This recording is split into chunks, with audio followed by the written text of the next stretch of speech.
All right, so we're back with yet another office hours Q&A session here. This is actually something only available to current Sync Academy members. So for those of you that posted a question, I will go ahead and get through them probably on this video as a part 1, and we'll have a follow-up part 2. And I do release these videos publicly on my YouTube channel because a lot of the answers and the questions that are featured in these sessions I think are kind of universally useful for many of you guys that are getting started in sync licensing. So I want to make sure that I try to do my best to answer any of the specific questions that maybe doesn't get covered in a YouTube video or a tutorial that I do in Sync Academy. So hopefully all of you guys can find some value from these. First up is a question from Ben. Ben says, I have registered for BMI using my legal name and a pseudonym. Okay, so you've used 2 names to register, which you can do when you sign up for BMI or ASCAP or probably any PRO. Will my royalty statements be more accurate if I use my legal name with the library that I work with? Or will the pseudonym be just as accurate detecting my tracks globally? So what I would recommend, Ben, is you pretty much choose one or the other and then remain consistent with every library that you work with, okay? What will certainly increase your chances of missing out on royalties is if you're using your legal name for one particular library, you're using a pseudonym for another. BMI might have both of those names, but what happens, and this is kind of crazy that we're still living in this world, but literally if names get misspelled on a Q sheet, your royalties will not show up to you. Okay, they'll just go into some black box account that you have to basically go track down. You and your library partner have to go track down. I just learned this actually from one of our recent Sync Connect CEOs, one of the library CEOs, that 90 to 95% of all Q sheets that get turned into the PROs do not include your IPI number. Your IPI number is essentially your unique identification number that ensures that you're getting your tracks accredited to you, and then it ensures that you're going to get those royalties. So if they don't have the IPI number, because they're not going to just do that extra work to find that, they're just going to put your name in there. So if your name is misspelled, which happens all the time, or if they're using your pseudonym, but then there's some other registration that they're looking at and it has a legal name, but they didn't catch that there's also a pseudonym attached to that legal name, you are definitely going to be increasing the chances of you missing out and losing royalties. So I would basically just choose one or the other. This is something that previously, I think my advice usually had been that you can certainly use both, but you definitely want to make sure that things stay consistent. I think what I would say moving forward, especially after learning what I just learned, just stick to one, right? I honestly think your legal name is probably the better one. The only reason why I would say maybe not is if you have a very, Ben, I don't know if that's your legal name, Yeo, I don't know how you pronounce your last name, but if that is your legal name, you should look up on BMI's website right now to see if there are other members with your exact first and last name. If that's the case, then you probably do want to find a pseudonym that's unique to you so that it doesn't potentially get allocated to somebody else, okay? If you're the only Ben Yeo on their website, then you're probably going to be better just using that name. So hopefully that clarifies for you, okay?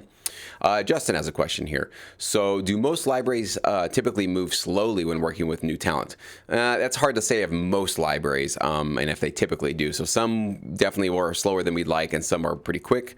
One of my libraries took 2 months to contact me, 2 months to approve my album and send a contract, and I assume it'll be 2 months to request the stems. I started communicating with this library in January and it's almost September. Basically, this has been true with the other library I work with and another one that contacted me in July. So unfortunately, Justin, this is I shouldn't say it is the nature, but it can be the nature of our industry. I have worked with libraries like this as well, and it's hard for me to give you a for sure you should bail on them because there could be amazing opportunities waiting for you with one of these. It's just that they might be in a slow time. I don't know how much you've been in contact with them during these. It sounds like about 6 months or 4 months at least. But you should definitely be constantly putting your foot on the pedal, constantly being kind of the squeaky wheel, getting as much attention and focus on you as you possibly can, of course, without being obnoxious. But you should always be kind of like gently prodding and pushing and saying, hey, where are we with the registrations? When can I expect these? I think the best question you guys can phrase when you're talking with any library is, when can I expect the tracks to be registered? When can I expect these songs to be released on your website? When can I expect a contract? Because then that basically puts them on the hot seat to be able to give you a timeline, 2 weeks, 4 weeks, 2 months, something like that. Then you can kind of hold their feet to the fire. If that timeline comes and goes and nothing happens, then you can certainly politely follow up and say, hey, you guys had said you were going to get back to me within a month and we were going to get tracks registered and up on your website. I see nothing has happened yet. Has something gotten in your way, or is this sort of standard operating procedure? Things are a little bit slower. Where should we go with this, right? And sort of just try to get the conversation going there. At that point, I think you can start to really evaluate them in terms of if you should work with them or not. If they respond to that and say, you know what, we're so sorry, Justin, you're absolutely right. We're going to get on this right now. We did say it was going to get done. We just got busy, but thank you for reminding us. We're going to get this done. If that's the kind of response you get, then you probably should stick with them because they just probably got busy. Something came up and we're all human. You're right. Things happen.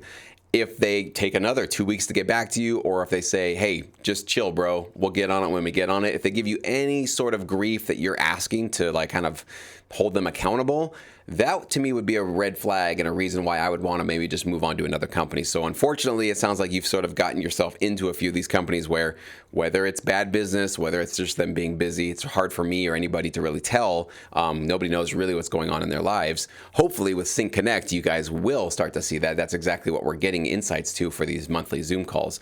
But I think what you should do is first of all, just ask them, when can I have my, what expectation, when can I expect X or Y or Z to be done? Then when that timeline is there, ask them, what are we going to do about this? This timeline is come and gone.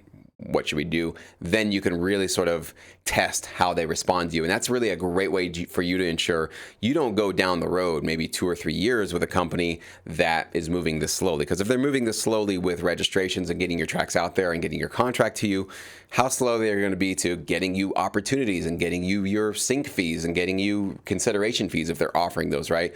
So a lot of times this can be really frustrating, but to me, it's always a kind of a window into whether or not this is going to be a company you really want to work with in the future. So I wish you all the best with that, Justin. I'm really sorry to hear that. Hopefully you can get some answers quickly. Taryn, you had a great question, and I'm actually going to save your question for its own video because it's so important. I don't want it to get buried in this video. So it's actually all about, how do we sort of reconcile the fact that all the advice I've been giving you guys in terms of the instrumental, primarily background cues that, was basically my career. That's kind of what I'm coaching you guys to really do. How does that reconcile with the new advice in terms of how AI is going to disrupt us? How do we make sure that our tracks really stand out, become much more prominent, featured, themed, jingle placements, that kind of a thing? I want to dedicate an entire video just to your questions. So stay tuned, Darren. I'll definitely get that to you guys and on my channel here. And last but not least for today is a question from Daniel. I plan to produce an album by the end of the year, mostly background, minimal, ambient music. Would you recommend doing a variety of tracks with varying elements and different key signatures, or having central and recurring elements with a small variety key signatures to aid editors to choose different tracks from the album? It's a great question, Daniel. And generally what I say in terms of when you're putting together your album, it doesn't matter just for, for yours, for background, minimal, ambient, that's great. But this is kind of a general rule, a golden rule that I give to anybody putting together a full 10 or 12 track album for our production music library.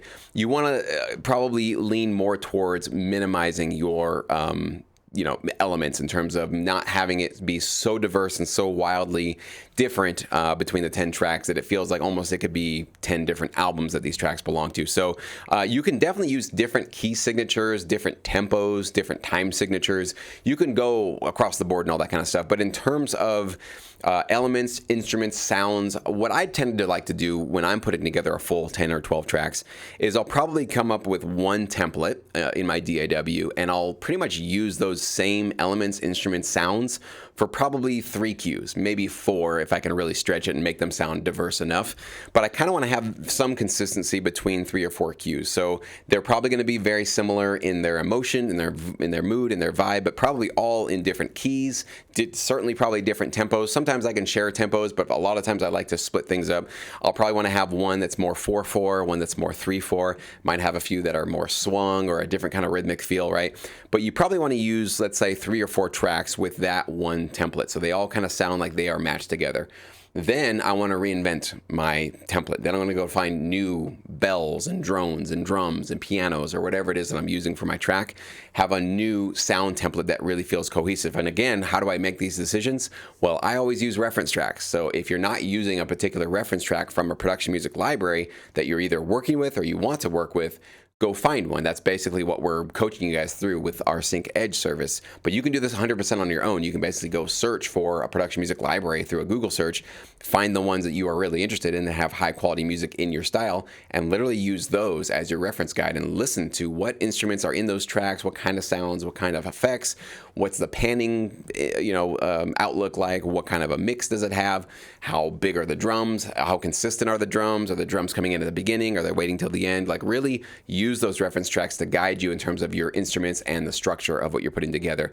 Then once you have that second session, that second template, make another 3 or 4 tracks. So now you're up to maybe 6 or 8 tracks that you've got for your album. And then you just rinse and repeat and do the same thing for the final 3 or 4 tracks to complete it off. So with that sort of approach, you have some diversity, right? Because the 3 groups of tracks are going to feel and sound a little different from each other, but there's still going to be cohesiveness between all of them. So let's say one template style that you put together, an editor now has 3 or 4 different options of that sound palette to choose from for a particular, background scene or whatever they're working for. So that's my general approach for that kind of a thing. And I think it can apply for basically any genre that you put together, and certainly for what you're doing there with your background minimal and ambient approach. So hopefully that helps you with that answer. So thank you guys so much for your questions. We'll definitely come back if we have some more for a part 2 here. And again, if you are not a member of Sync Academy, I highly encourage you to at least check out what you're missing out on. We have just launched our recent AI Proofing Your Music series, which basically gives you a comprehensive A to Z look at how we are deciding and how we're thinking about AI technology, especially, particularly the generative AI models that are creating. I don't think they're at our level yet, but they are certainly improving very quickly. High quality licensable music that could certainly become a competitive element for us in this industry. So we're doing all that we can to ensure that you guys are positioning yourselves in a place that cannot be replaced by a generative AI model, and just put you on a much better path to creating higher quality music, and also thinking about yourself as a sync artist now, not so much as a sort of unknown, anonymous background. Oh, I just put music out in the background. I don't get any credit. Nobody knows about me, but that's what I want. I think those days are quickly coming to an end. We need to start seeing ourselves as sync artists that go into the spotlight.